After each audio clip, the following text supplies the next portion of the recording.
আসছে পূজায় কলকাতার প্রেক্ষাগৃহে মুক্তি পাচ্ছে নন্দিতা রায় ও শিবপ্রসাদ মুখার্জির রক্তবীজ 2। এর আগে 2023 সালে মুক্তি পাওয়া এর প্রথম পর্ব বেশ সাড়া ফেলেছিল টলিউডের বক্স অফিসে। সেই ধারাবাহিকতায় এবার তৈরি হয়েছে সিকুয়েল। সম্প্রতি প্রকাশ পেয়েছে ছবিটির প্রথম মোশন পোস্টার, আর সে থেকেই দর্শকদের মধ্যে কৌতূহল তুঙ্গে।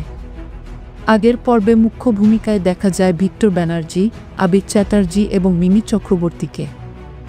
এবারও রয়েছেন আবির ও মিমি। তাদের পাশাপাশি ছবিতে নতুন চমক হিসেবে যোগ দিয়েছেন অঙ্কুশ হাজরা ও কৌশানী মুখার্জি। সেই পোস্টার থেকে জানা যায়, ছবিতে কৌশানীর চরিত্রের নাম আয়েশা। চরিত্র নিয়ে খুব বেশি খোলাসা না করলেও কৌশানীকে যে আরও একবার ছকভাঙা চরিত্রে দেখা যাবে সেই বিষয়ে কোনো সন্দেহ নেই। এই লুকে এক্কেবারে আদ্যপান্ত শহুরের সাজপোশাকে দেখা গেছে কৌশানীকে। সাদা ও গোলাপি ফ্লোরাল প্রিন্টেড ড্রেস, খোলা চুল, মাথায় টুপি ও হালকা মেকআপে নজর কেড়েছেন কৌশানী।